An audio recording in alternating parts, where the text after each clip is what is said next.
మనకున్నటువంటి పనిముట్లు మనోవాక్కాయములు మూడే. ఏ మానవులకు ఉన్నా కూడా మనస్సు, వాక్కు, కాయం. ఈ రెండవ వారం కేవలం సంయమనం. అంటే అర్థం ఏమిటి? నువ్వు చెప్పినట్టు ఆ మూడు వినాలి, అవి చెప్పినట్టు నువ్వు వినకూడదు. దీన్ని సంయమనం అంటారు. మనస్సు సంయమనం, వాక్ సంయమనం, కాయిక సంయమనం. ఈ సంయమనాన్ని కనుక మనం సాధించినట్లయితే జీవితాంతం ఉపయోగపడుతుంది. ఆఖరి క్షణంలో కూడా ఉపయోగపడేది ఈ సంయమనమే. కోల్పోయేది కూడా ఇదే. ప్రతి క్షణం నిజ జీవితంలో కోల్పోయేది కూడా ఈ సంయమనమే. అంటే అర్థం ఏమిటి? మనస్సును ఒక దగ్గర నిలబెట్టాలని మనం అనుకుంటాం, అది నిలబడాలి. వాక్కు మన స్వాధీనమై ఏం మాట్లాడకూడదనే అనుకుంటాం, కానీ మాట్లాడేస్తాం. కాయిక సంయమనం. శరీరాన్ని నీ సాధనకు అనుకూలంగా మలుచుకోవాలని నీ అభిప్రాయం. ఆ సాధనకు అనుకూలంగా శరీరం మాట వినదు. ఇది మూడో సమస్య. ఈ మూడు సమస్యలని తప్పక సాధకుడు అధిగమించాలి. అది ఎట్లా అంటే అభ్యాస వైరాగ్యాలతోనే అధిగమించాలి. ఈ సంయమనం ఎలా వస్తుంది అంటే అభ్యాస వైరాగ్యాలతో వస్తుంది. లక్ష్యం మీద దృష్టి అనేది అభ్యాసం. లక్ష్యం మీద దృష్టి ఉంచడానికి అడ్డం వచ్చేటటువంటి వాటిని త్యజించడం వైరాగ్యం. ఇది సంయమనమునకు ప్రాథమిక సూత్రం. అంటే ఇదేనా అండి అంటే దీంతో మొదలు పెట్టాలి. నీ లక్ష్యం ఏమిటో నీకు మొట్టమొదటి వారంలో స్పష్టంగా చెప్పేస్తాం. నాయన తప్పక నువ్వు ఆత్మానుభవాన్ని పొందాలి, తప్పక నువ్వు బ్రహ్మానుభవాన్ని పొందాలి. ఇది విచారణపూర్వకంగా మొదటి వారంలో చెప్పేసాం ఆల్రెడీ. పంచీకరణ కూడా మీకు అర్థమయ్యే పద్ధతిలో వివరంగా చెప్పేశాం. అయినా నువ్వు ఎప్పుడు 25, 26, 27, 28, 29, 30, 31, 32, 33, 34, 35, 36 అక్కడ దాకా చెప్పేశాం. మరో పద్ధతిలో ఎలా చెప్పాము? కింద 25, పైన 25, 49 తెగిపోతే ఒకటి మాత్రమే. ఇది రెండవ పద్ధతి. ఈ రెండు పద్ధతులు చాలు విచారణకి. ఇంతకు మించిన విచారణ ఎంత చేసినా ఆచరణీయం కాకపోతే ఆ పైకి ఎగరలేదు. కాబట్టి జ్ఞాన మార్గంలో మానవుడు ఎదగాలి, ఎగరగలగాలి. ఈ రెండు పద్ధతులు కావాలి. అంటే ఎదిగితే తప్ప ఎగరలేదు. అంటే పరిణామం పూర్తయితే తప్ప విహంగ మార్గంలో ప్రయాణం చేయలేదు. అంటే ఎంతసేపట్లో ఉండాలండి? రెప్పపాటులో ఉండాలి. ఎగరడం అంటే ఇక్కడ అర్థం ఏంటంటే నీకు ప్రత్యేకంగా రెక్కలు వస్తాయి, గాల్లో విమానంలాగా ఎగురుతామని కాదు. ఎప్పుడూ మన తెలివి, మన యొక్క చిచ్చక్తి, చైతన్య శక్తి క్రియాశక్తిని అనుసరించి మూలాధారంలో ఉంటుంది. ఇది మానవ దేహం ధరించినప్పటి నుంచి జననం నుంచి మరణం దాకా ఉండేటటువంటి విధానం. అది సహజంగా అక్కడే ఉంటుంది. నువ్వు సాధన చేస్తే తప్ప ఈ చిచ్చక్తి పైకి ఎగరదు. ఎక్కడికి ఎగరాలి? సహస్రారం దాకా ఎగరాలి. ఎంతసేపట్లో చేరాలి? రెప్పపాటులో చేరాలి. ఇది ఎగరడం అంటే. అయితే నువ్వు చెప్పినప్పుడు ఎగరాలి. అది ఎప్పుడో ఎగురుతుందండి జీవితం మొత్తం మీద 100 ఏళ్ల జీవితంలో ఎప్పుడో ఒకసారి ఎగిరిందండి అంటే అప్పుడు మరి మృత్యుకాలంలో ఎగరమంటే ఎగురుతుందా? ఎగరదు. కాబట్టి మృత్యు వచ్చినప్పుడు మనం ఎక్కడ నిలిచి ఉండాలి? మన చిచ్చక్తిని సహస్రారంలో నిలపగలిగి ఉండాలి. దీన్ని సంయమనం అంటారు. ఇలా నిలపగలిగినటువంటి వాడిని సంయమీంద్రుడు అంటారు. వాడికి ఒక పేరుంది. ఎవరైతే నిరంతరాయంగా ఎప్పుడూ ప్రకాశమే నేనుగా సహస్రారంలో నిలబడగలిగినటువంటి వాడి పేరు సంయమీంద్రుడు. ఈ సంయమనం వలన మానవుడికి మృత్యుభయం పోతుంది. మృత్యువు కంఠస్థానం వరకు కింద కొన్నటువంటి వాళ్ళకి మృత్యుభయం ఉంటుంది. కంఠస్థానానికి ఎగువ ఉంటే మృత్యుభయం ఉండదు. ఇది అనేక మంది యోగులు, జ్ఞానులు వారి వారి అనుభవం ద్వారా అధిగమించి చెప్పినటువంటి రహస్యం. దీనే యోగ రహస్యం అని, జ్ఞాన రహస్యం అని చెప్తారు. అంటే అర్థం ఏమిటి? ఎలాగ ప్రమాణం ఏమిటండి అన్నారనుకో. సాధారణంగా మనకి ఏ సాధన చేయనటువంటి వాళ్ళకి, సామాన్యులకి మనస్సు, వాక్కు, కాయము 3 నిద్రకు వశమవుతాయి. ఇది అందరికీ సుపరిచితమే. నిద్రపోవడానికి ప్రత్యేక ప్రయత్నం ఏమక్కర్లా, సమయానుకూలంగా అది వచ్చేస్తుంది. 8ంటికి పడుకున్నా వస్తుంది, 10ంటికి పడుకున్నా వస్తుంది, ఎప్పుడు పడుకున్నా వస్తుంది. ఆ గేట్ తెరిస్తే చాలు, 24 గంటల్లో నీకేం అభ్యంతరం లేకుండా అదే వచ్చేస్తుంది. ఒకవేళ నువ్వు తెరవకపోయినా అదే తెరుచుకుని వచ్చేస్తుంది. దానికి ఉన్నటువంటి గొప్ప లక్షణం అది. అలవాటు పడితే చాలు, ఖాళీ దొరికినప్పుడల్లా నిద్రపోవడం అనే అలవాటు చేసుకుంటే చాలు, ఇంకేం అక్కర్లా. 24 గంటల్లో ఎప్పుడైనా అది గేటు తెరుచుకుని వచ్చేస్తుంది. మీరు కూర్చున్నా వచ్చేస్తుంది, నిలబడినా వచ్చేస్తుంది, పడుకున్నా వచ్చేస్తుంది, మీరు ఎలా ఉన్నారన్న దానిలో పని లేదు. అందుకని ఈ నిద్ర సాధన చేసే వాళ్ళకి ప్రధానమైన అడ్డంకి, వేరే ఇంకేం లేదు. మీరు మిగిలిన విషయాల్లో చూస్తే పెద్దగా మనం పొరపాటు చేసేది ఏముండదు. అంటే బయట ప్రపంచంతో, సామాన్యులతో పోలిస్తే మీరు రజోగుణ తమోగుణ సందర్భాలకు సంబంధించిన ఏం ప్రత్యేకమైన విషయ వ్యవహారం మీకేం ఉండదు. కానీ మీలో ఉన్నటువంటి జన్మతః వచ్చినటువంటి లక్షణం ఏమిటయ్యా అంటే నిద్రపోవడం. శైశవావస్థలో పిల్లవాడు ఎన్ని గంటలు నిద్రపోతాడు? 12-16 గంటలు నిద్రపోతాడు. వృద్ధాప్యంలో ఎన్ని గంటలు నిద్రపోతాడు? Same copy. అలా ఎలాగా అంటే సైకిల్ తిరిగి వచ్చేసింది. శైశవావస్థ నుంచి వృద్ధాప్యానికి వచ్చేటప్పటికి సహజంగా ఇలా వచ్చేస్తున్నమాట, మీరేం చెయ్యక్కర్లా. అదే గుర్తు అన్నమాట, మనం శరీరం వదలడానికి సిద్ధపడిపోతున్నాం అని చెప్పడానికి. మరి శరీరం వదిలే సమయంలో నిద్రావస్థలో వదిలేయాలా, మెలకువలో వదిలేయాలా, స్వప్నంలో వదిలేయాలా? 3 అవకాశాలు ఉన్నాయి. శరీరం వదిలిపెట్టడానికి 3 అవకాశాలు ఉన్నాయి.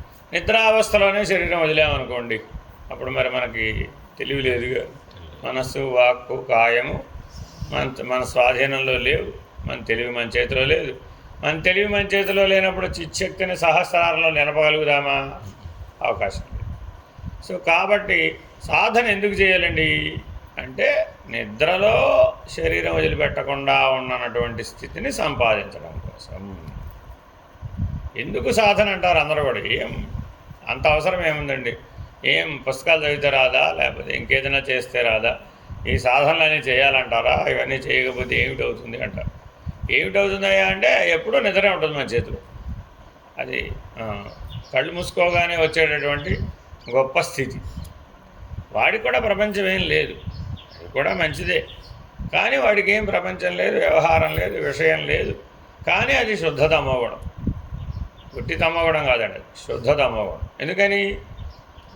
కాబట్టి దానిలో ఉన్న శక్తి ఆవరణ శక్తి. ఎందుకు దాన్ని శుద్ధ తమోగుణం అన్నారంటే అది ఆవరించగలిగేటటువంటి శక్తి, దాంట్లో ఆవరణ శక్తి బలంగా ఉంటుంది. రజోగుణానికి విక్షేప శక్తి ఉంటుంది. అంటే నువ్వు ఓడి చేద్దాం అనుకుంటావు, ఓడి చేస్తావు అంతే. విక్షేపం అంటే అర్థం ఏంటంటే ఓడి చేద్దాం అనుకుంటాడండి, కానీ ఓడి చేస్తాడు.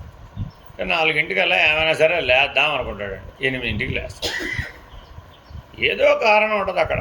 రాత్రి సరిగా నిద్రపోలేదండి, లేటుగా పడుకున్నానండి, నిన్నంతా బాగా శ్రమ అయిపోయిందండి, ఇలా ఏవేవో కారణాలు ఉంటాయి. లేదంటే రాత్రి ఏదో విపరీతమైన తలనొప్పి వచ్చిందండి, పొద్దున్నే 4 గంటలకి లేచానండి కానీ చాలా తలనొప్పి వచ్చింది. ఇలా 360 రోజులు ఏదో ఒక కారణం ఉంటుంది. ఏమిటయ్యా ప్రాబ్లము అంటే తమోగుణం కాదు ఇక్కడ, విక్షేపం, రజోగుణం. సరే పోనీ మేల్కొన్న తర్వాత అయినా కానీ నీ లక్ష్యం ఏమిటి?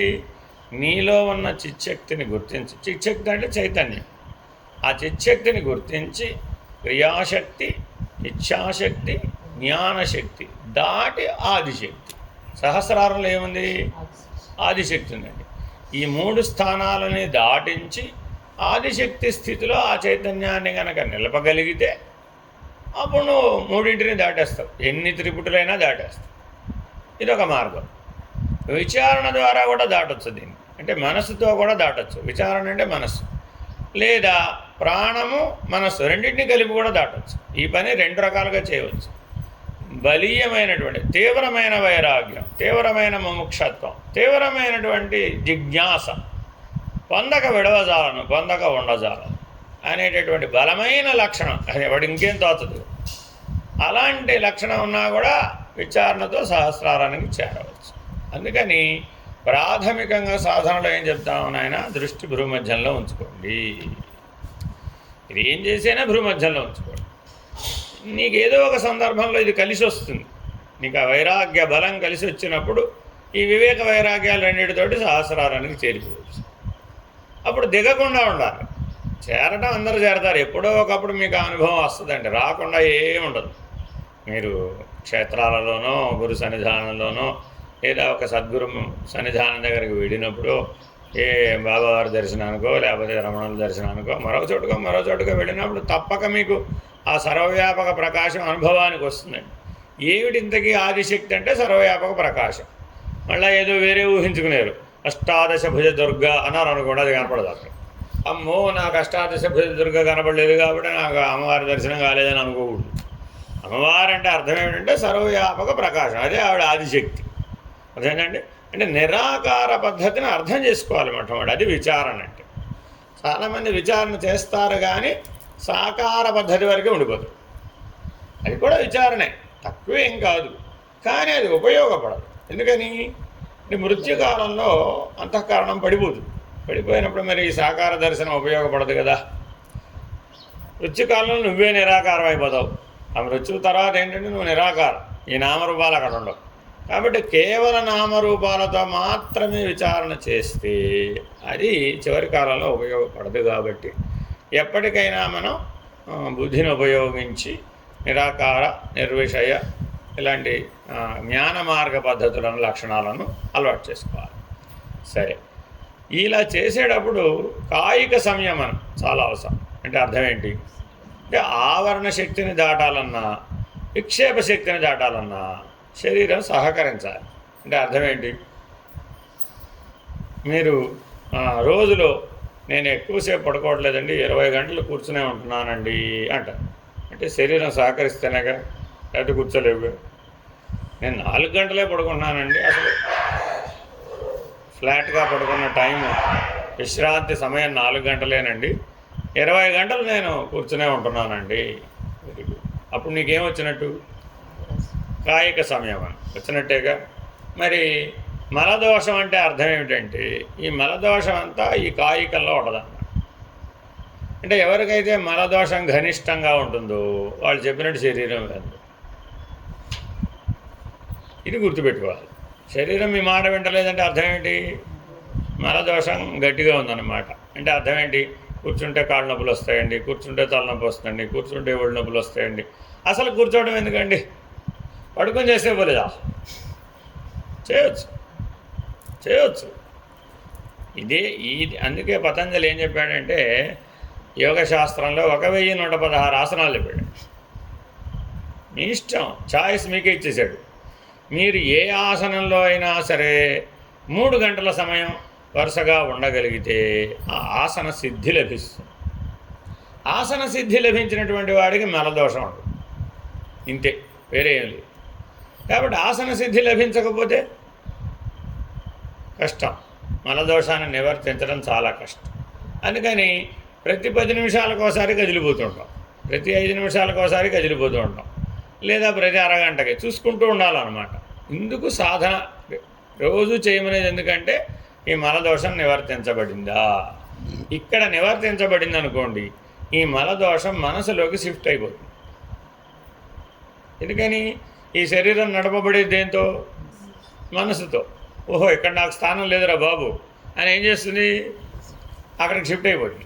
ఉదాహరణ చెప్తాను మీకు. మీరేం చేస్తారు, బూజులు దులుపుతారా లేదా, ఎట్లా దులుపుతారు, ముందు కిచెన్లో అంతా మీరు పని చేసుకున్నారని కిచెన్లో దులిపేస్తారు. పండగ వచ్చిందండి, ఫస్ట్ ఎక్కడ మొదలు పెడతారు, అయితే పూజా రూము లేకపోతే కిచెన్, మిగిలిన ప్రాంతాలు మొదలు పెట్టరు. ఆ 2 దులిపేస్తే ఏం చేస్తుంది, అది ఇంకా 4 గదులు ఉన్నాయి కదా, అందులోకి వెళ్ళిపోతుంది. అక్కడ దులిపారనుకోండి బాత్రూంలోకి వెళ్ళిపోతుంది. ఈ సాలీళ్ళు చాలా తెలివైనవండి. దులిపేసినంత మాత్రాన అవేమి మీ ఇంటిని వదిలిపెట్టి బయటికి వెళ్ళిపోవు.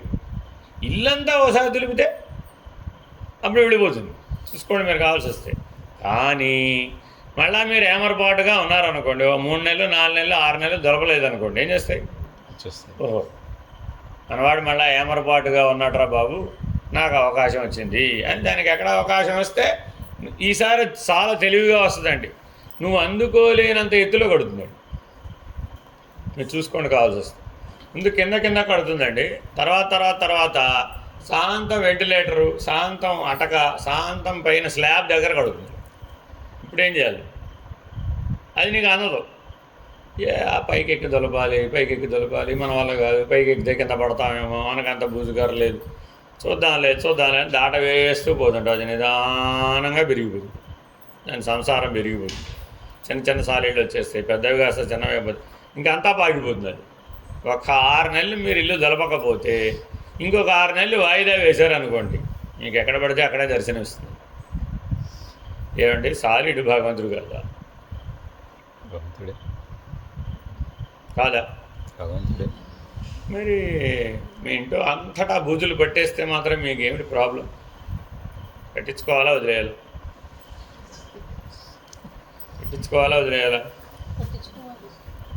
ఎందుకని?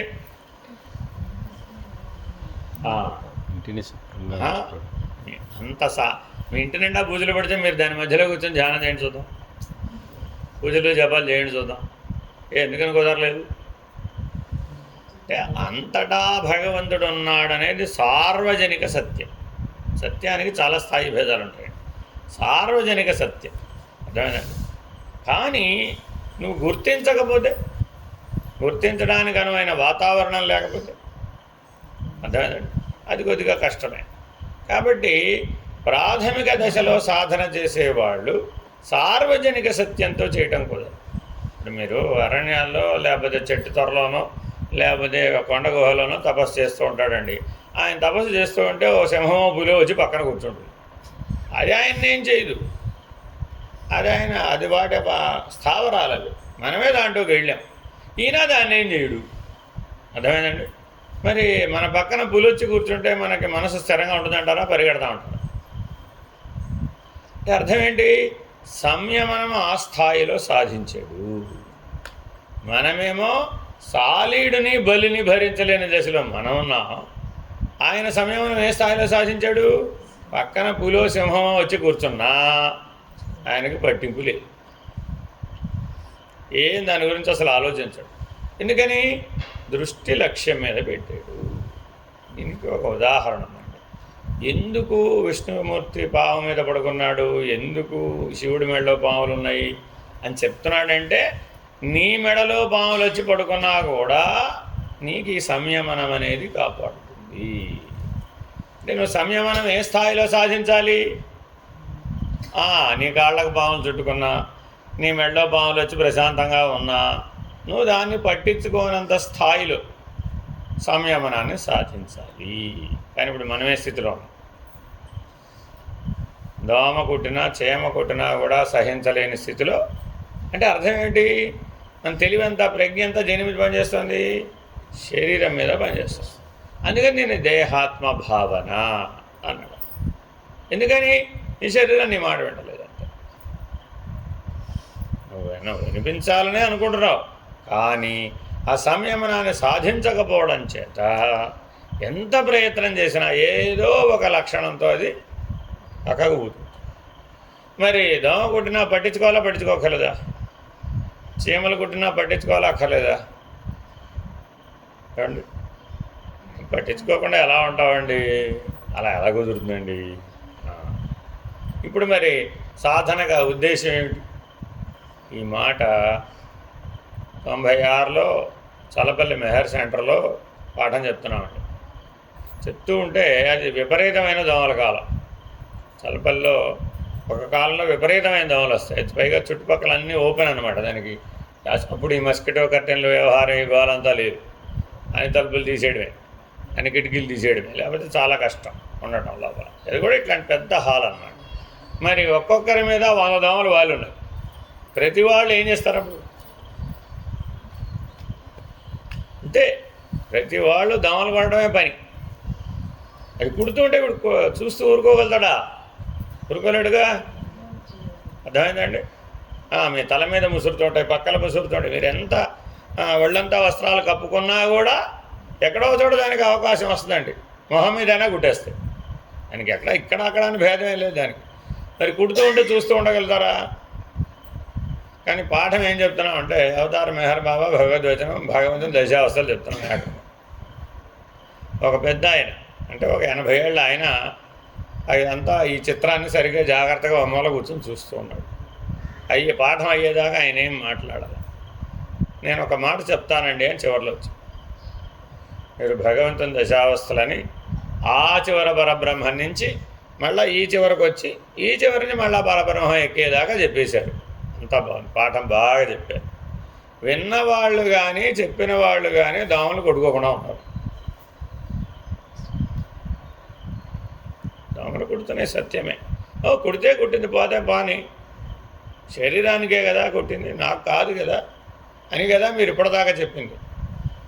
ఆ పరబ్రహ్మం దోమలో లేడా? మీరన్న దేవుడు దోమలో లేడా? మరి మీకు వాటికి మిమ్మల్ని ఆహారంగా నిర్ణయించింది మీరా? అదే పరబ్రహ్మమా? భగవంతుడా? భగవంతుడు కదా. మరి నేను అర్జెంటుగా వెళ్ళి దాన్ని ఒక్కొక్కరు కనీసం 100 దోమలైనా చంపేసి ఉంటారు. మరి మీకు అందరికీ పాపం రాదా? దీన్ని సంయమనం అనే అంటారా?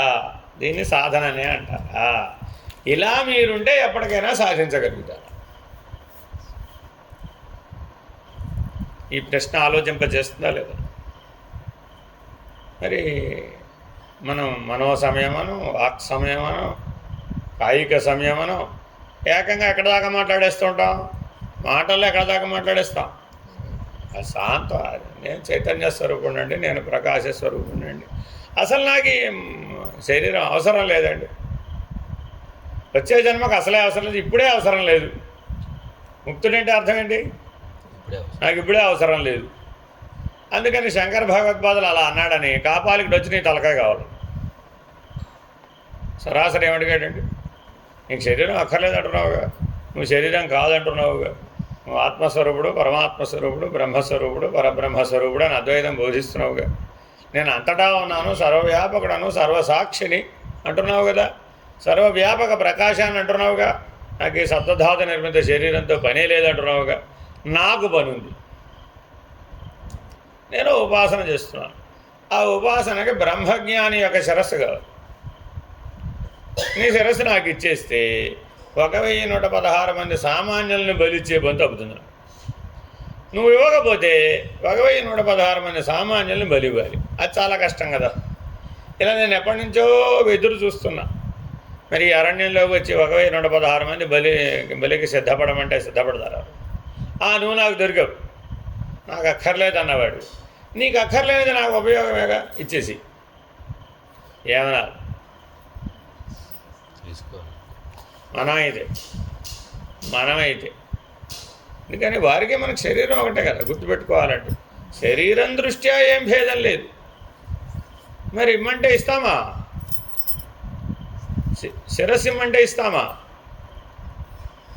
ఆయన ఇస్తానన్నాడు. పైగా ఏం చెప్పాడు?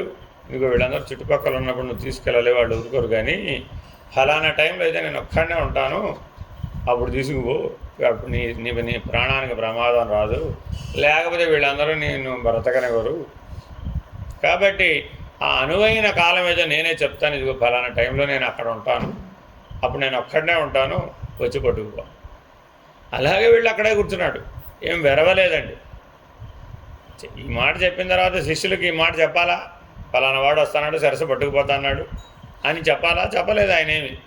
ఆయనకి ఏ కాలంలో ఎక్కడైతే ఫలానా అదిగో రాయి మీద నేను ఒక్కడనే కూర్చుంటాను, ఆ సమయంలో అర్ధరాత్రి సమయంలో ఇంకెవరు ఉండరు, అప్పుడు వీళ్ళంతా వేరే పని మీద పోతారు అని చెప్పి ఆ ఫలానా సమయంలో నేను ఉంటానని చెప్పి వాడు వచ్చేసాడు బ్రహ్మముహూర్త కాలానికి పట్టుకుపోవటం. మరి తపస్సు అంటే ఏమిటి? తపో తప. ఆయన శరీరం నాకు అక్కర్లేదు, మనసు కూడా నాకు అక్కర్లేదు, మాట్లాడటం అసలే అక్కర్లేదు. ఆ రెండు ఉంటేనేగా మాట్లాడడం. కాబట్టి సంయమనం సాధించినటువంటి వాడు మల విక్షేప ఆవరణ దోషాలను పోగొట్టుకోవాలి. ఇవి లోపల ఉంటాయా బయట ఉంటాయా? శరీరాన్ని రోజుకు 6 సార్లు బాగా స్నానం చేయించామనుకోండి, ఏ దోషం పోతుంది? పొద్దున మధ్యాహ్నం సాయంత్రం షట్కాల శివపూజ కదా, అంటే అభిషేకమేగా. నువ్వు కూడా కాసేపు ఈ శరీరాన్ని, దీనిలో ఉన్న మనస్సుని, దీనిలో ఉన్న ప్రాణాన్ని శివలింగంగా భావించి రోజు నేను షట్కాల శివపూజ చేస్తానండి అని 6 సార్లు దీనికి స్నానం చేయించావండి, ఏ దోషం పోతుంది? ఇలా ప్రయత్నించేవాళ్ళు కూడా ఉన్నారు సుమి. ఒక దీని ప్రత్యేకంగా దీనికి ఒక విధానం ఉందండి. రోజుకు 6 సార్లు చేస్తాడు, మెడలో శివలింగం ధరిస్తాడు, రోజుకు 6 సార్లు స్నానం చేయాలి, రోజు 6 సార్లు అభిషేకం చేయాలి. నిత్యం ఇంట్లో చేస్తాడండి, వదిలిపెట్టకుండా. ఇది కూడా గొప్ప సాధనే, అంత సులభమేం కాదు. మనం 2 సార్లు చేయాలంటేనే ఓసారి అలా కొడదామని ఆలోచిస్తాం. అర్థమైందండి? ఎందుకని ఓసారి చేస్తే చాలు, అసలే ఒళ్ళంతా పులకరంగా చన్నీళ్ళు రెండోసారి చేయాలంటే ఇబ్బంది కదా. ఏదో పొద్దునప్పుడు ఎలా అయినా తప్పదు, నిద్రలేస్తాం కాబట్టి. సాయంత్రం విభూతి స్నానం, విభూతి పెట్టేసుకున్నాక సరిపోయింది. అంటే మన దగ్గర ఇక్కడ శాస్త్రంలో చాలా ప్రత్యామ్నాయ మార్గాలు ఉంటాయండి. అలా వీలు కాకపోతే పోనీ ఇలా చేసుకో అని అంటాయి అన్నమాట. ఆ వీలు కాకపోతే అన్నదాన్ని మనం నిజ జీవితంలో వాడేసుకుంటాం. అదేనండి. సరే, ఏ పద్ధతిలో అవి వాడుకోవాలనేది శాస్త్రం అక్కడ వెంటనే కింద రాస్తుందండి.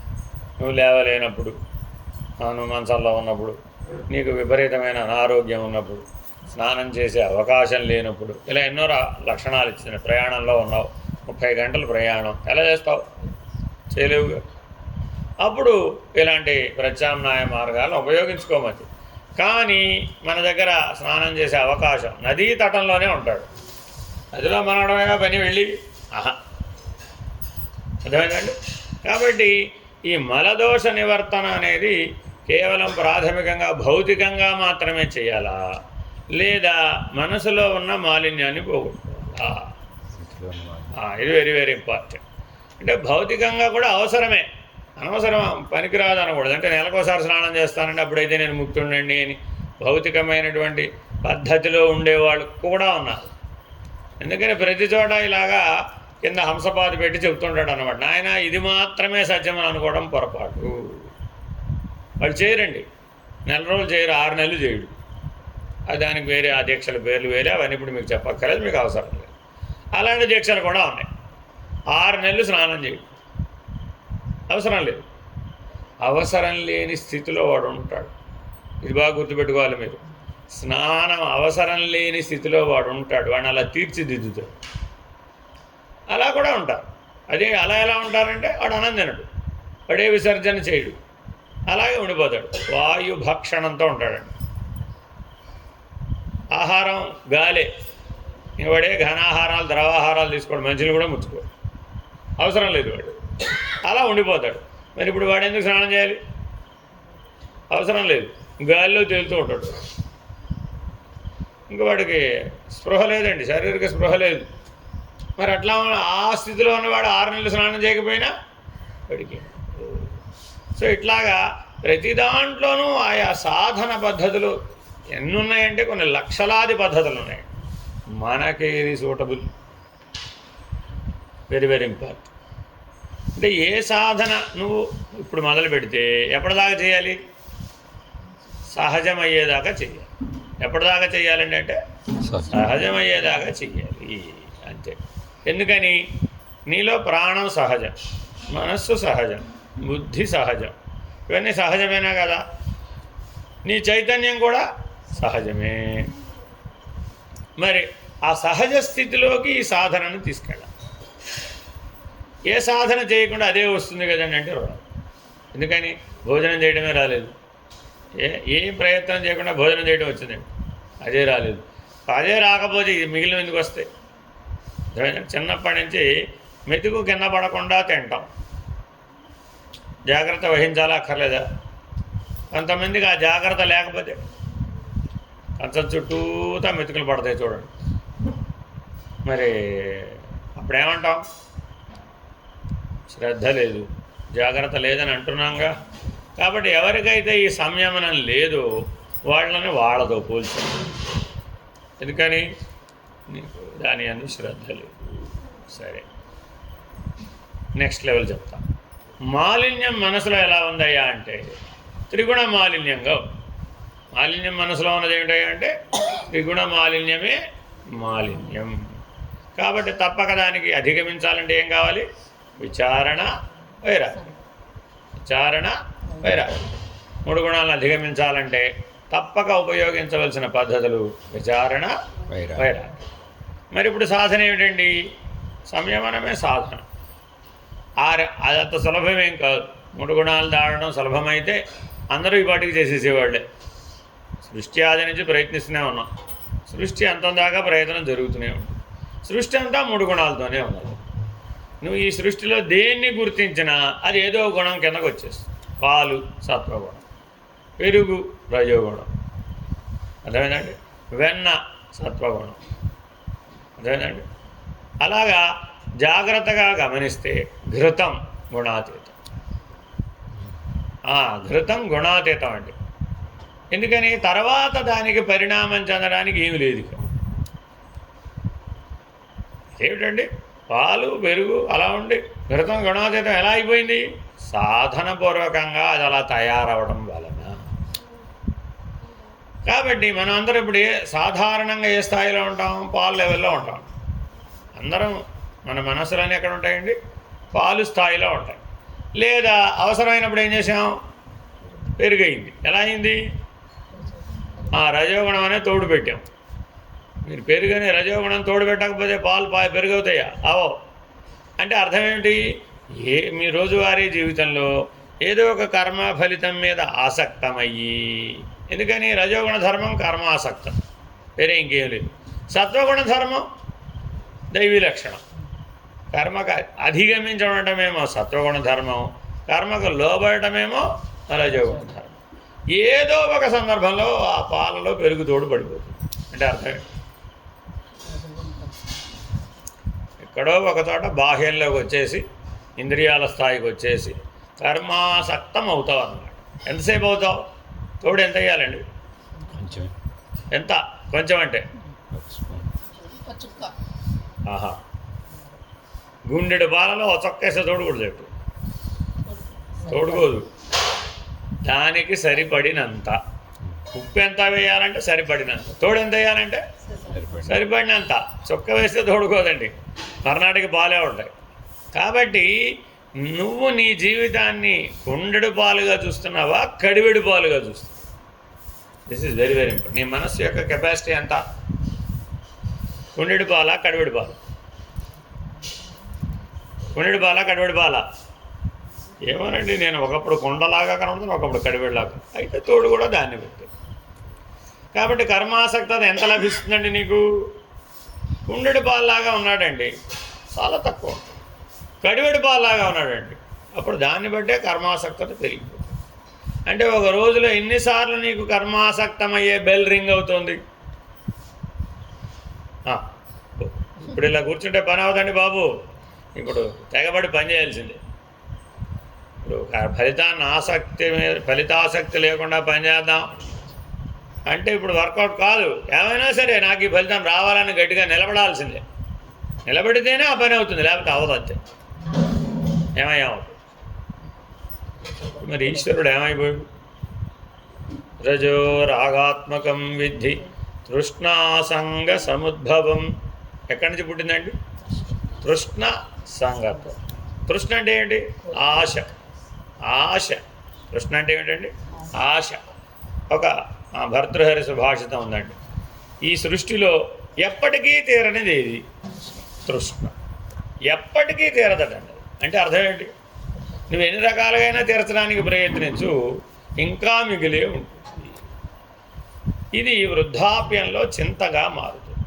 అంటే బాల్య యవ్వన కౌమారాల్లోనేమో తృష్ణగా ఉంటుంది, వృద్ధాప్యంలో అదే చింతగా మారిపోతుంది. వృద్ధాప్యంలో ఉన్నవాళ్ళు దాన్ని ఎట్లా గుర్తించాలట? చింతగా గుర్తించాలి. అంటే అర్థం ఏంటంటే ఏం చేయకుండా ప్రశాంతంగా ఉంటాడు. వాడికి అసలు ఏం అవసరం లేదు, కదలాల్సిన అవసరం లేదు, మాట్లాడాల్సిన అవసరం లేదు, చేయాల్సిన అవసరం లేదు. కానీ అది గుర్తొస్తుంది. ఏం లేదు, గుర్తొస్తూ ఉండదు అంతే. నా సంగతి ఏం చేసావు, నా సంగతి ఏం చేసావు, నా సంగతి ఏం చేసావు అంటుండదు అంతే. నా సంగతి ఏం చేసావంటే ఏం చేయాలి? ఇప్పుడు ఏం చేయాలి? వరుసగా 30 గంటలు ప్రయాణం చేసి విమానంలో ప్రయాణం చేసి అమెరికా వెళ్ళలేడండి. వాళ్ళ ముని మనవడు ఎక్కడున్నాడు? అమెరికాలో ఉన్నాడు. అర్థమైందండి? వాళ్ళ మనవడు మనవరాలు ఏం చెప్తూ ఉంటారు ఎప్పుడు? వీసా చేయిస్తా నేను, ఎప్పుడప్పుడు రండి, ఒకసారి వచ్చి చూసిపోండి, మీరే వచ్చిపోంటారా, మేము అంత ప్రయాణం చేయలేము అని ఎన్నిసార్లు వీళ్ళు చెప్తూ ఉంటారు. వాళ్ళు ఏం చెప్తుంటారు? మా పిల్లలు పెద్దవాళ్ళు అయిపోతున్నారు, ఇంకెప్పుడు వచ్చి చూస్తారు మీరు, ఇంకా వాళ్ళు ఎప్పటికీ మిమ్మల్ని గుర్తుపట్టలేరు. ఇలా ఏమిటేమిటో కథలు జరుగుతూ ఉంటాయండి. ఈ కథలన్నీ లోపల చేరి ఏం చేస్తూ ఉంటుంది? ఎప్పుడు ఏం చెప్తుంటుంది? మా ముని మనవాడిని చూడలేదు, ముని మనవాడిని చూడలేదు, ముని మనవాడిని, నా సంగతి ఏం చేసావు, ఆ సంగతి ఏం చేసావు, ఆ సంగతి ఏం చేసావు. ఎప్పుడు గుర్తొస్తుందండి? ఆ ధ్యానం సమాధానంగానే గుర్తొస్తుంది, మీల్ టైంలో గుర్తురాదు. దానికి ఏమని పేరు ఇప్పుడు? చింత. అంటే నిన్ను నీ సాధనలో లక్ష్యంలో స్థిరంగా ఉండనివ్వక దాని గురించి ఆలోచింపజేసేట్లు చేస్తుంది అంతే, అంతకుమించి ఏం చేయలేదు. ఇప్పుడు కానీ అర్జెంటుగా పరిగెట్టేమేమిటి? 80 ఏళ్ళు ఆవిడ అర్జెంటుగా ఎట్ట పరిగెడుతుంది? పరిగెట్టలేదు. ఆవిడకి తోచినంత మాత్రం పరిగెడుతుందా? ఆవిడ పరిగెట్టాలన్నా ఇక్కడి నుంచి అమెరికా ఎట్ట పరిగెడుతుంది? అది అయ్యే పని కాదు. ఆవిడకి తెలుసు అదంతా అసాధ్యమని. కానీ వాళ్ళ పిల్లలు కనబడు, మీరు వీసా చేయించండి, ఎప్పుడో అప్పుడు వెళ్తాను నేను. వాళ్ళకి తెలుసు ఈవిడికి వీసా చేయించినా అది ఆ డబ్బులు కూడా వేస్టే, ఇది అయ్యే పని కాదు. ముఖ్యంగా బెడ్ రిటర్న్ అయిపోయిన తర్వాత చింత బలంగా పనిచేస్తుంది. ఇది భావనంసేపు బాగానే ఉంటుందండి. వృద్ధాప్యంలో చివరి దశలో ఏమొస్తుంది? కదలేని దశ ఎప్పుడో అప్పుడు వస్తుంది. అది 60 80 అన్న ప్రశ్న కాదు, వయసును బట్టి కాదు. అది ఆ కదలేని దశ వచ్చినప్పుడు ఈ చింత బలవత్తరంగా పనిచేస్తుంది. అంతకుముందు సామాన్యంగా పనిచేస్తుంది, ఈ చింత బలవత్తరంగా పనిచేస్తుంది. కారణం ఏమిటి? రజో రాగాత్మకం విద్ధి తృష్ణాసంగ సముద్భవం. ఈ తృష్ణ, ఆ సంగత్వం రాగం వల్ల వచ్చింది. రాగం లేకపోతే మంచంలో పడుకున్నవాడు పక్కింటి వాడికి ఏమన్నా అయితే వెళ్ళి చూసిరమ్మంటే వెళ్ళరాలేడుగా. నాకు వీసా చేయించు, జపాన్ వెళ్ళొస్తాను అంటాడు. పక్కింటికి వెళ్ళి చూసి రాలేని వాడు వీసా చేయిస్తే జపాన్ ఎట్ట వెళ్ళొస్తాడు? ఎందుకని? చింత వలన, తృష్ణ వలన, సంగత్వం వలన, రాగం వలన. ఒక్క రాగం అనే లక్షణమే ఇన్ని రూపాలలో కనబడుతుంది. ఇంకో ఉదాహరణ చెప్తాను. ఒక అపురూపమైన వస్తువు ఎక్కడికో వెళ్ళినప్పుడు తెచ్చుకున్నారు. సరే, ఎక్కడో పెట్టుకున్నారు ఇంట్లో. చిన్నర దాన్ని ఎక్కడో భద్రంగా పెడతారా లేదా? ఉన్నట్టుండి హఠాత్తుగా గుర్తొచ్చింది మీకు. అపురూపమైన వస్తువులు హఠాత్తుగానే గుర్తొస్తాయండి. ఎందుకంటే రోజువారీ జీవితంలో అవసరం లేదుగా, డే టు డే అవసరంలా. ఎప్పుడో అది మీకు దాని అవసరం వచ్చి కాదు, హఠాత్తుగా గుర్తొస్తుంది అంతే. ఆ వస్తువు ఎక్కడ పెట్టానో అయిపోయింది కదా. ఎందుకని? అది గుర్తుకు రాదు. గుర్తుకు రాకపోతే ఏం చేయాలి? వదిలేయచ్చు కదా. గుర్తుకు రాకపోతే ఏమిటైందని వదిలేయచ్చు కదా. ఇంట్లో ఉన్న వస్తువులన్నీ నేల మీద పడేసేదాకా, ఆ వస్తువు కనబడేదాకా వెతకడం. సరే, 10 గంటలు ఇంట్లో ఉన్న వస్తువులన్నీ కింద పడేసి వెతికేసింది. దొరికిందో పోయిందో మొత్తానికైతే ఏదో ఒకటే జరిగింది. ఫలితం అయితే వచ్చిందా రాలేదా? ఇప్పుడు అదంతా కర్మేనా కాదా? దేనివల్ల? ఆ వస్తువు ఎడలో ఉన్నటువంటి రాగం. మనుషులే కాదు, మనకి రాగానికి ఎన్నో అవకాశాలు ఉన్నాయి. అర్థమైందా? ఆ వస్తువు కనపడకపోతే ఏం చేయాలి మరి? ఇప్పుడు ఏమంటే ఏం చేయాలి? పైగా మీరు వెతికే దేని గురించో తెలుసా? పెసర కిందంత వజ్రం గురించి. విలువైందేనా కాదా? విలువైందే. పెసర కిందంత వజ్రం ఏమనుకున్నాడో అది వాళ్ళ రోజున 10 లక్షలు, నేను కొన్నప్పుడు ₹1,00,000. 10 రెట్లు అయిపోయింది వజ్రం కాదు విలువ. మరి విలువైందేనని ఇప్పుడు ఇంట్లో ఉన్న ఈ పెసర కిందని ఎక్కడ పట్టుకోవాలి ఇప్పుడు? ఏమండి? పైగా వాళ్ళ శ్రీవారిని అడిగింది, ఏమంటే నా పెసర కిందంత వజ్రం ఎక్కడ పెట్టానో మీకు తెలుసా? ఆయన ప్రపంచంలో ఈ పెసర కిందని ఎప్పుడన్నా పట్టుకుంటాడంటావా? వీలవుతుందంటావా? కొన్న రోజున ఏదో పాపం చూపిస్తే చూసింటాడు అంతే. ఆ తర్వాత జీవితంలో ఆయనకి దాంతో ఏం పనిలే. ఆయన ఎందుకు గుర్తెట్టుకుంటాడు? ఆయన నాకు తెలియదనంగానే మనకు బీపీ ఎంత వస్తుంది. అసలు మీకు నేనంటే పట్టింపు లేదండి. పెసర కిందంత వజ్రం కనపడకపోవడానికి, నీ మీద పట్టింపు లేకపోవడానికి ఏమైనా రిలేటివిటీ ఉందా? లేదు కదా. ఈయన అనుకుంటాడు ఇదేంటి ఊరు మంగళం మీద పడ్డట్టు, అడి తిరగవలసింది ఇడి తిరిగింది ఏంట్రా బాబు అని. కానీ అక్కడ ఏమైంది ఇప్పుడు? రాగం. నేను ఈ టోటల్ సిచ్యుయేషన్ కారణం ఏమిటి? రాగం. అంటే అర్థం ఏమిటి? ఆ వస్తువు కనపడకపోవడం అనేది ఇతర వస్తువుల మీద, ఇతర మనుషుల మీద ద్వేషంగా ప్రతిఫలిస్తుంది. ఎన్నెన్నో చూస్తుంది పాపం ఆవిడ. ఎంత బ్రహ్మ ప్రయత్నం చేస్తుందో, బీరువా అంతా కింద పడేస్తుంది, పరుసులన్నీ కింద పడేస్తుంది, ఇంట్లో పప్పు డబ్బాలన్నీ కింద పడేస్తాం. ఒకవేళ పప్పుల డబ్బాలు పెట్టేసానేమోనని ఆవిడ మీద ఆవిడగా అపనమ్మకం. ఎక్కడ పెట్టానో ఆవిడ తెలియదు కదా. మరి ఇప్పుడు ఆ ఇల్లు సర్దాలండి. ఎవరు సర్దాలి? ఎవరు సర్దాలి? నేను ఇప్పటివరకు వెతికి అలసిపోయాను, ఇంకా నేనేం చేయలేను, మీరు ఇల్లు సర్దాడు నాయన. ఇంకా అయిపోయింది, వీడి పని అయిపోయింది. ఇలా కొని తెచ్చుకున్న కష్టాలు మన జీవితంలో ఎన్ని? వీటిని స్వయం కృతాపరాధములు. తృష్ణ. దీని వెనకున్న బలవంతం ఏంటండి? తృష్ణ. ఎవరు కొనుక్కోమన్నారు? ఎవరి కష్టాన్ని కొని తెచ్చుకోమన్నారు? ఎవరి మీద వేసుకోమన్నారు? సరే, నువ్వు చేసుకోకపోయింది కాక ఇంక ఇప్పుడేం చేసావు? పక్కవాడు సహకరించలేదు, అందులో శ్రీవారు సహకరించకపోతే చాలా ప్రమాదం వస్తుంది. ఇంకెవడన్నా సహకరించకపోతే ప్రమాదం లేదు, కానీ శ్రీవారు కనుక కానీ శ్రీమతి కానీ సహకరించకపోతే బ్రహ్మాండం బద్దలైపోతుంది. చాలా దుఃఖం వస్తుందండి, చాలా ఆవేశం వస్తుంది. కాబట్టి రాగద్వేషాల నుంచి వచ్చేదే దుఃఖం, ఆవేశం. ఎప్పుడు ఇది గుర్తుపెట్టుకోవాలి. కర్మాసక్తమైన నీకు దుఃఖం తప్పదు. రజో రాగాత్మకమైన దానికి ఫలితం ఏమిటయ్యా? నువ్వు అనుకునే ఫలితాలు కావు, దుఃఖమే ఫలితం.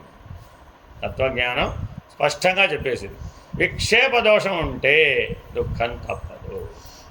అయ్యో పొందలేకపోయాను, అంతే. అందులో ఏముందయ్యా? ఒక కారణం ఏమిటి? అయ్యో పొందలేకపోయావు. ఏదైనా కావచ్చు అది. ఎందుకు పొందలేకపోయావు? రజోగుణ ధర్మం, అంతే. అక్కడ ఏం లేదు. మరి ఇంకొక గుణాన్ని విచారిస్తాం. ఇంత కష్టపడిన తర్వాత అలసిపోతావు. తమస్వజ్ఞానజం విద్ధి మోహనం సర్వదేహినా ప్రమాదాలస్య నిద్రాభి తన్నిభద్నాతి భరత.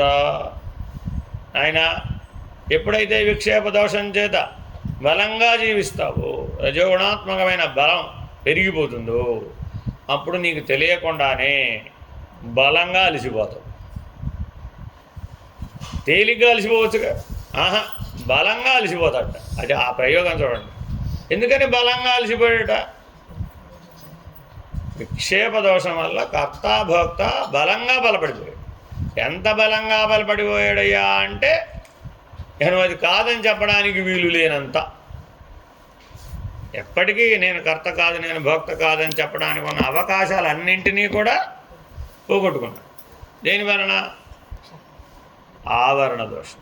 తమోగుణం అసలు ఒకసారి వచ్చేసిందంటే ఇంకా నేను కర్త కాదు, నేను భోక్త కాదని చెప్పే అవకాశాలు కోల్పోయావు. అందుకని గాఢ నిద్రలో ఎవరు నిద్రపోతున్నారని ప్రశ్న వేసుకోవాలి. ఎవరు నిద్రపోతున్నారు? ఎప్పుడు వేసుకోవాలి ప్రశ్న? మేలుకొన్న తర్వాత కాదు, గాఢ నిద్రలో ప్రశ్న వేసుకోవాలట. ఏమండి, ఈ నిద్ర ఎవరు? నిద్రపోతున్నది ఎవరు? వెంటనే మనందరికి ఏం సమాధానం వస్తుంది? ఏమొస్తుంది? అసలు తెలివి ఉంటేగా ప్రశ్న వేసుకోవడానికి. అది తెలివి వేసుకునే అవకాశం, ప్రశ్న వేసుకునే అవకాశం ఎలా పోయింది? తెలివి లేదు కాబట్టి. తెలివే లేదు అసలు.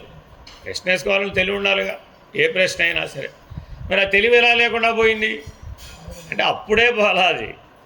పూర్వం ఆ మెలకువలో, ఆ కళలో జీవించిన జీవితంలో రజో రాగాత్మకమైనటువంటి జీవితం జీవించటం వలన నేనెవరని కానీ, ఈ నిద్ర ఎవరికని కానీ ప్రశ్న వేసుకునే అవకాశాన్ని మనం ప్రతిరోజు కోల్పోతున్నాం. కాబట్టి ఇప్పుడు ఈ త్రిగుణాత్మకమైన జీవితం మనకి ప్రతిరోజు ప్రతిక్షణం ఉందా లేదా? బలంగా కనబడుతుంది కదా. మరి తమోగుణమే. మెలకువంతా రజోగుణం, స్వప్నమంతా రజోగుణం, విక్షేప దోషం. స్వప్నంలో కూడా రజోగుణమే. అయ్యో,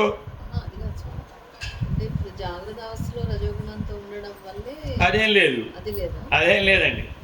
ఇదేమో స్థూల వ్యవహారం, అదేమో సూక్ష్మ వ్యవహారం. అంటే అర్థం ఏమిటి? పదార్థమయ జగత్తు, భావనామయ జగత్తు కలిసిపోయినాయి స్థూల వ్యవహారం. సూక్ష్మ వ్యవహారంలో భావనామయ జగత్తులో ఉన్న గుణధర్మమే పనిచేసేస్తుంది. అక్కడ స్థూల ధర్మం లేదుగా. చాలా స్టాక్ ఉంది మన దగ్గర. మన భావనామయ జగత్తులో ఎంత స్టాక్ ఉంది? చాలా స్టాక్ ఉంది. మరి అదంతా గుణాత్మకమే, గుణాతీతం కాదు కదా మరి. కాబట్టి ఏ కళ వచ్చినా గుణాత్మకమే. గుణం లేకుండా కళ వచ్చే అవకాశం లేదు. సూర్యుడికి కళలు వస్తాయా అంటే ఆయన గుణాతీతుడు కదా, ఆయనకి కళలతో పెళ్ళే. కాబట్టి మనం కూడా కేవల ప్రకాశమే నేను అని స్థూల ప్రపంచంలో, స్థూల వ్యవహారంలో, సూక్ష్మ ప్రపంచంలో, సూక్ష్మ వ్యవహారంలో ఉంటే తప్ప, కళలో కూడా నువ్వు ప్రకాశమే. అదేగా తైజసుడంటే. విశ్వడన్నా ప్రకాశమే, తైజసుడన్నా ప్రకాశమే. కాబట్టి ఆ సాక్షి అయినటువంటి ప్రకాశం నేనుగా నువ్వు మెలకువలో కళలో ఉంటే తప్ప గాఢ నిద్రలో ఉన్న చీకటి తొలగదు. ఆ చీకటి ఆవరణ దోషం. కాబట్టి ముందుగా దీన్ని తొలగించుకోవాలడా? మల విక్షేప దోషాలను తొలగించుకోవాలి. అది త్రివిధ సంయమనం ద్వారా తొలగించుకోవాలి. వాక్ సంయమనం, శారీరక సంయమనం, మనో సంయమనం. ఈ మూడింటిని సాధించినట్లయితే మల విక్షేప దోషాలు తప్పక తొలగిపోతాయి. జీవుడిగా చెప్తున్నాం ఇదంతా, బ్రహ్మానికి చెప్పడం లేదు సుమి. మళ్ళీ తీసుకెళ్ళి అక్కడ పెట్టావు, అక్కడ వ్యవహారంతో తేడా వచ్చేస్తుంది. అర్థమైందంటే ఇలా జీవుడుగా నీవు ఆవరణ దోషాన్ని కనుక తొలగించుకుని తుర్యనిష్టలో కనుక ప్రవేశిస్తే అప్పుడు బ్రహ్మాండ పద్ధతిగా కూడా ఇదే స్థూల సూక్ష్మ కారణ మహాకారణాలు ఉన్నాయి. అక్కడ కూడా స్థూల వ్యవహారం, అక్కడ కూడా సూక్ష్మ వ్యవహారం, అక్కడ కూడా కారణ వ్యవహారం, అక్కడ కూడా మహాకారణ స్థితి ఉంటాయి. మరి ఇక్కడే దాటలేని వాడు అక్కడ దాటగలుగుతాడా? దాటలేడుగా. తెలివి అంత దూరం వెళ్ళదుగా, ఆ స్ఫురణ అంత దూరం వెళ్ళదుగా. కాబట్టి ఎప్పటికైనా జీవో బ్రహ్మైవ నాపరహ అనేది సత్యం. ఎప్పుడు సత్యం? ఈ దోషత్రయం తొలగిపోతే, ఈ మల విక్షేప ఆవరణ దోషాలు తొలగించుకోవడమే జ్ఞానం. తొలగించుకోలేకపోవడమే అజ్ఞానం. కాబట్టి మనం కారణ శరీరంలో ఏముంది ఇప్పుడు? అజ్ఞానం, అవిద్య, అహంకారం. ఈ అకార శబ్దంతో ఉన్నవన్నీ అందులో ఉన్నాయి. ఏమిటండి అవి? అజ్ఞానం, అవిద్య, అహంకారం. నాలుగో మాట చెప్పండి. అభిమానం. అజ్ఞానం, అవిద్య, అహంకారం, అభిమానం. మనం ఏమవ్వాలి? అజం. మన లక్ష్యం ఏమిటి ఇప్పుడు? అజం. అసలు పుట్టే లేదనాలట, నాకు పుట్టుకే లేదనాలట. మరి నా ఈ అజ్ఞానం, అవిద్య, అహంకారం, అభిమానం ఉన్నవాడు నేను పుట్టలేదని చెప్పే అవకాశం ఉందా? అంటే ఎప్పటికైతే కారణ శరీరం తొలగితే అప్పుడు నీకు వచ్చే మహాకారణంలో తుర్యంలో ప్రవేశించగానే వచ్చే స్ఫురణ ఏమిటి? అజం అయిపోయింది. మరి అప్పుడు అజం అనకుండా నిర్వికల్పం వస్తుందా? రాదుగా. కాబట్టి గణపతి నీకు ఎక్కడ దాకా పనిచేస్తాడు? ఈ కారణ దోష నివర్తించడానికి ఉపయోగపడడానికి ఎన్ని విఘ్నాలు మన జీవితం చూస్తేనే అర్థమైపోతుంది. కారణ శరీర దోషాన్ని నివర్తించడానికి అడుగుడుగున ఏమొస్తాయి? విఘ్నాలేగా. ఎందుకు తొలగడాలా? పుట్టిన దగ్గర నుంచి ఎన్ని సంవత్సరాలు ఇప్పటికి వినాయక చవితి చేసేసి ఉంటాం. ఎంత వయసు అయి ఉంటే దాదాపు అన్నిసార్లు చేసేసే ఉంటాం. తెలిసో తెలియకో మీ పెద్దలు చేస్తే కూర్చోవడమో ఏదో రకంగా పాల్గొనే ఉంటాం. దేవుడు అనేటటువంటి వాడు నీకు తెలియజెప్పబడి కనీసం అన్ని సంవత్సరాలు అయ్యింది. తల్లి గర్భంలోనే నీకు తెలుసాడ దేవుడి గురించి, పుట్టకముందే తెలుసాడ. ఏమైనా తెలిసిందంటూ ఓడిందంటే పుట్టకముందు దేవుడు ఒకడేనట, పుట్టిన తర్వాత మర్చిపోయింది ఎవడైనా దేవుడు ఒక్కడేనట, అంతే. మరి తర్వాత అన్వేషణ కూడా ఎవరి కోసం చేశాట? దేవుడు ఒక్కడి కోసం. కాబట్టి నేనేం చేయడం లేదండి అన్నవాడు కూడా ఆ పనే చేస్తాడు. కాబట్టి సాధనపూర్వకంగా జీవించడం అంటే అర్థం ఏమిటి? ఈ త్రిగుణ మాలిన్యాన్ని తొలగించుకోవడం, ఆ విక్షేప దోషాన్ని, భావనామయ ప్రపంచంలో ఉన్నటువంటి త్రిగుణ విక్షేపాన్ని తొలగించుకోవడం, కారణ శరీరంలో ఉన్నటువంటి త్రిగుణములనే ఆవరణ తొలగించుకోవడం. త్రిగుణాలకు ఇప్పుడు ఎన్ని చోట్ల అవకాశం ఉంది? మలదోషంలోనూ త్రిగుణాలే, విక్షేప దోషంలో కూడా త్రిగుణాలే. కారణస్థితిలో ఉన్నటువంటి అజ్ఞానం, అవిద్య, అహంకారం, అభిమానం, ఈ లక్షణాల్లో ఉన్నది కూడా త్రిగుణాలే. ఎందుకని ఇట్లా అన్నారు? ఏదో ఒక గుణం చెప్పాలి కానీ 3 గుణాలంటే అలాగండి. నీవే మార్చుకుంటున్నావు. సందర్భానుసారం సాత్విక అభిమానం, సందర్భానుసారం రాజసిక అభిమానం, సందర్భానుసారం తామసిక అభిమానం. అభిమానం 3 గుణాల్లోనూ ఉంటుంది, అహంకారం 3 గుణాల్లోనూ ఉంటుంది, అజ్ఞానం 3 గుణాల్లో. ఏమిటంటే సాత్విక అజ్ఞానం ఉంటుంది ఎక్కడన్నా ఉంటుంది. ఎలాగా? నిరంతరాయంగా భగవత్ సంబంధమైనటువంటి జీవితమే జీవిస్తున్నప్పటికీ లోపల అహం పేరుకుపోతూ ఉంటుంది. తెర వెనుక చాప కింద నీడలాగా. ఎలాగండి? చాప కింద నీడలాగా అంటే అర్థం ఏమిటి? సాధన చేసేటటువంటి వాడికి సాధకుడనే అభిమానం పెరుగుతుంది. నేను ఎంత గొప్ప సాధకుడినో తెలుసా అని లోపల నుంచి మాటి మాటికి స్ఫురింపచేస్తూ ఉంటుంది. వేరే ఏం లేదు. సాత్విక అజ్ఞానం అంటే ఏమిటి? నేనెంత గొప్ప సాధకుడినో తెలుసా, ఎన్ని వేల పుస్తకాలు చదివానో తెలుసా, ఎన్ని వేల మంది మహాత్ములను దర్శించానో తెలుసా, ఎన్ని క్షేత్రాలలో పూజలు చేశానో తెలుసా, ఎన్ని లక్షల జపం చేశానో తెలుసా, ఎన్ని కోట్ల జపం చేశానో తెలుసా. ఇలా దానికి ఏ పేరైనా పెట్టుకోవచ్చు కదా మీరు. ఇది అదని చెప్పడానికి లేదు, కానీ అన్నీ దైవీ సంబంధమే. అందులో చెప్పే మాటలన్నీ ఏమున్నాయి? అన్నీ దైవీ సంబంధం. కానీ అహం నిరసించబడిందా? పడలేదు. అహం అలాగే ఉండిపోతుంది. ఎలా తెలుస్తుంది మీకు ఉన్నట్టు? నిద్రపోతాడు. అడిచేసి ఎక్కడ లొంగిపోయాడు? మిగిలిన చోటల్లా తప్పించుకోగలడేమో ఎలాగోలా. ఎందుకని? కళలు కూడా దైవీ సంబంధంగానే వస్తాయి, వేరే ఏం రావండి. ఎవరో సప్తర ఋషులు వచ్చిపోతుంటారు, మునులు వచ్చిపోతూ ఉంటారు, ఏదో దేవతలు వచ్చిపోతుంటారు, లేకపోతే ఎవరో మహానుభావులు వచ్చిపోతుంటారు. ఇవే కళలు వస్తాయి. ఇళ్ళలో కూడా అలాగే ఉన్నాడు. పెద్ద ప్రాబ్లం ఏం కనబడదు. రాజసికం తామసికమైన లక్షణాలు అక్కడ ఏం కనబడవు. అంతా ఫెయిర్గానే ఉంటాడు. మీరు చూసుకొని కావాల్సి వస్తే ముఖ్యంగా పీఠాలలో ఆశ్రమాలలో నివసించే వాళ్ళలో ఉంటుంది అన్నమాట. సామాన్యుల్లో తక్కువ ఉంటుంది. ముఖ్యంగా ఆలయాలలో పీఠాలలో ఆశ్రమాలలో ఉండే వాళ్ళలో ఇది బలంగా కనబడుతుంది. ఎప్పుడో ఒకప్పుడు కనబడకుండా ఉండదు. కానీ వాడిలో మాత్రం నిరంతరాయంగా ఉంటుంది. అది లేకుండా వాడు ఆ పని చేయలేడు. ఇప్పుడు కర్మాసక్తమైనా కాదా? ఈశ్వరుడికి శ్రద్ధతో ఉపచారాలు చేయాలా వద్దా?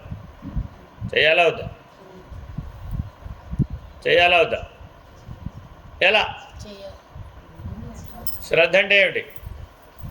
శ్రద్ధావాన్ లభతే జ్ఞానం. ఏ శ్రద్ధ ఉండాలయ్యా? ఆ 3 శరీరాలు 3 గుణాలు లేనటువంటిది జ్ఞానం. దాంతో చేయమనండి నేను, లేదా ఆ శ్రద్ధతో చేస్తే ఆ జ్ఞానం లభిస్తుంది. ఇప్పుడు మనకి శ్రద్ధ ఎన్ని రకాలు? అది కూడా మళ్ళీ 3 రకాలే. సాత్విక శ్రద్ధ, రాజసిక శ్రద్ధ, తామసిక శ్రద్ధ. మరి మనకు జ్ఞానం కావాలంటే ఏం చేయాలి? శ్రద్ధలో ఆ 3 గుణాలనే గుణమాలిన్యం అనే రోష కషాయాన్ని తీసేయాలండి. అర్థమైందండి? పాలు నల్లగా ఉంటాయా తెల్లగా ఉంటాయా? పాలు నల్లగా ఉంటాయా తెల్లగా ఉంటాయా? మా దగ్గర నల్లటి పాలు ఉన్నాయి, ఎవరైనా కొనుక్కుంటారా అని అన్నారు. ఏం చెప్తారు మీరు? ప్రపంచంలో ఎక్కడ నల్లటి పాలు లేకపోతే ఈయన ప్రమాదంలో బాబు. ఒకవేళ ఇవి నల్లటి పాలండి, చాలా ఆరోగ్యానికి క్షేమకరం, మీరు తాగండి అని ఎవరైనా ఇచ్చారనుకోండి, ఏమంటారు? సృష్టిలో ఎక్కడా లేని వీడేదో ఇస్తున్నా, ఇది విషమే అయి ఉంటుందని గ్యారంటీగా నమ్మేస్తారు. మీరు తాగరు. అదేమిటండి? నల్లని పాలు ఉండవయ్యా బాబు, నా ఎరుకలో లేవు, నేను చదువుకున్న దాంట్లో లేవు, విన్న దాంట్లో లేవు, నేను ఇంతవరకు అనుభవించిన దాంట్లో కూడా లేవు. నల్లటి పాలు లేవు సృష్టిలో. తెల్లని పాలే ఉన్నాయి. పాలు తెల్లనా అంతే. అర్థమైందా? అవునా? ఒప్పుకుంటారా లేదా? నల్లని పాలు అంటే నీళ్ళు. నల్లని పాలు అంటే నీళ్ళండి. నీళ్లు లేని పాలు పట్టరండి చూద్దాం. నీళ్లు లేని పాలు తేగలుగుతారా? అందుకని శాస్త్రం ఎలా చెప్తుందంటే ఈ పద్ధతిలో చెప్తుంది. దీన్ని మార్మిక భాష అంటారు. ఈ మార్మిక భాషని రహస్యాన్ని భేదించగలిగే జ్ఞానం ఉండాలండి. మీకు స్ఫురించిన నల్లని పాలంటే నీళ్ళని. ఎందుకని? మీరు ఎంతసేపు మీ జ్ఞాపకంలో ఉన్న పాలు దృష్ట్యానే చూస్తున్నావు తప్ప అవుట్ ఆఫ్ ది బాక్స్ బయటికి వచ్చి ఆలోచించలేదు, ఒక పరిమితికి లోబడి ఆలోచించావంతే. అమెరికాలో పాలు తాగడం, ఆస్ట్రేలియాలో పాలు తాగడం, మా ఇంట్లో పాలు తాగడం, అదేమిటి ఇది నల్లగా ఉంటాడు. మనకున్న జ్ఞానంతో, ఆ జ్ఞానం కూడా పరిమిత జ్ఞానం, ఈ పరిమిత జ్ఞానంతో ఆలోచిస్తే అవతల బయటకు వచ్చినటువంటి ఆలోచన స్ఫురించు. మరి అప్పుడు మనం సర్వవ్యాపకం అయ్యేది ఎట్లాగా? ఒకడెవడో చెప్తున్నాడంటే దాని వెనక ఏదో రహస్యం ఉందని తెలుసుకోవాలి కదా. చెప్పిన వాడెవడు? సామాన్యుడు కాదు కదా. అందుకని శాస్త్రంలో ఉన్న రహస్యాలన్నీ ఇట్లాగా మర్మంగా ఉంటాయి. అంటే గుప్పెడు తెరిస్తేనే తెలుస్తుంది. అది గుప్పెడు తెరవకపోతే అది ఎప్పటికీ రహస్యమే. కాబట్టి రహస్యం అంటే ఏమిటయ్యా అంటే నల్లని పాలు లాంటిది. ఎవరైనా వివరించి చెప్తే తెలుస్తుంది, లేకపోతే తెలియదు. చాలా చాలా జాగ్రత్తగా గుర్తుపెట్టుకోవాలండి. నల్ల బియ్యం తిన్నారా ఎప్పుడన్నా? నల్ల బియ్యం తిన్నారా? ఈ మధ్య మీకు వాట్సాప్ యూనివర్సిటీలో, యూట్యూబ్ యూనివర్సిటీలో కనపడుతున్నాయి. అది అదేనండి. బాగా పూర్వీకులు ఎవరైనా తినుంటారు. అదే ఇప్పుడు లేవులేండి, పండించడం లేదు ఎవరు.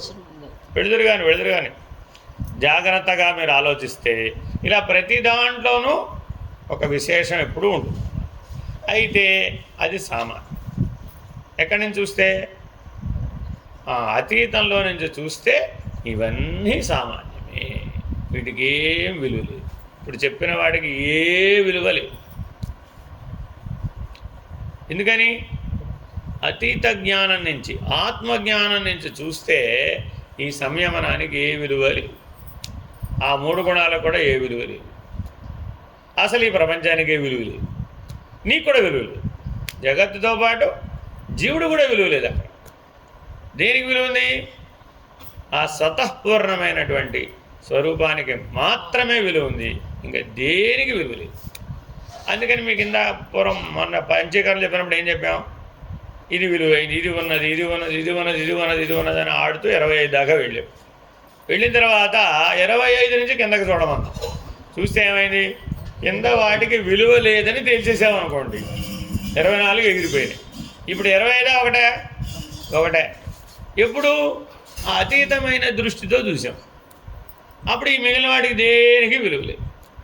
నువ్వు ఇంపార్టెంటా, నీ బట్టలు ఇంపార్టెంటా, నువ్వు ఇంపార్టెంటా, నీ బ్యాగులు ఇంపార్టెంటా, నువ్వు ఇంపార్టెంటా, నీ ఉద్యోగం ఇంపార్టెంటా, నువ్వు ఇంపార్టెంటా, నువ్వు సంపాదించిన ధనం ఇంపార్టెంటా, నువ్వు ఇంపార్టెంటా, నువ్వు ఉంటున్న ఇల్లు ఇంపార్టెంటా, నువ్వు ఇంపార్టెంటా, నువ్వు ఉన్న ప్రపంచం ఇంపార్టెంటా, నువ్వు ఇంపార్టెంటా, నువ్వు ఉన్న సృష్టి ఇంపార్టెంట్. ఇప్పుడు చెప్పండి. చివరి ప్రశ్న తప్ప మిగిలినవన్నీ అవసరం లేదు. నువ్వు ఇంపార్టెంటా, సృష్టి ఇంపార్టెంటా? నేనే.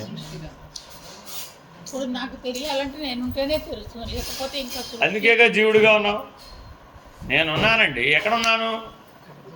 జీవుడుగా ఉన్నాను, కర్తగా ఉన్నాను, భోక్తగా ఉన్నాను. అప్పుడు ఏమైంది? వీటన్నింటినీ తెలుసుకుంటున్నాను. ఇప్పుడు చెప్పిన వాటి అన్నింటినీ నేను తెలుసుకుంటున్నాను. కానీ నేను ఆత్మస్వరూపుణ్ణి అన్నప్పుడు ఏమైంది? సృష్టి కూడా అప్రధానం. నేను ఆత్మస్వరూపుణ్ణి అనకపోతే సృష్టి అప్రధానం కాలేదు, ప్రపంచం అప్రధానం కాలేదు.